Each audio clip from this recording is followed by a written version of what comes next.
High, সুন্দরবনের second ডেতে আমরা কি কি করলাম সেটাই তোমাদের সাথে শেয়ার করব। আমি তো পুরোপুরি রেডি হয়ে ব্লগটা স্টার্ট করলাম, আর আমাদের বেরোনোর কথা ছিল সকাল 7টা নাগাদ, কিন্তু এত জোরে বৃষ্টি এসছে যে এখনো পর্যন্ত হোটেলেই আছি।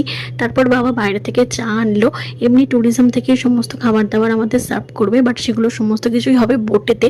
তো বৃষ্টির জন্য আমরা এখনো তো বোটে যেতে পারিনি, তাই বাবাই বাইরে থেকে এখন চা কিনে আনলো, তো সেটাই খেলাম। প্রায় 1 ঘন্টা পরে বৃষ্টিটা কমার পর আমরা সবাই চলে এলাম বোটেতে। বোটে উঠতে আমাদের চার বিস্কুট দিয়ে দিয়েছে। তারপর শুরু হলো সুন্দরবন যাত্রা। প্রথমেই গেলাম সজনেখালি ওয়াইল্ড লাইফ স্যাংচুরিতে। এখানে যে সমস্ত কচ্ছপ টচ্ছপ দেখতে পাচ্ছি সেগুলো কিন্তু সবই ফেক। তারপরে দেখলাম সুন্দরী গাছ, এটা একটা গার্ডেন টাইপের করা আছে, যেখানে এই কচ্ছপ, বিড়াল বা এই সমস্ত বাঘ টাক করা আছে, সেগুলো সবই আর কি তৈরি করা, কোনোটাই রিয়েল নয়।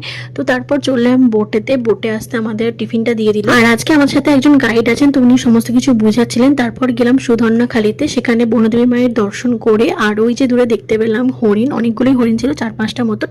ওরা নিজেদের মতন খেলছিল।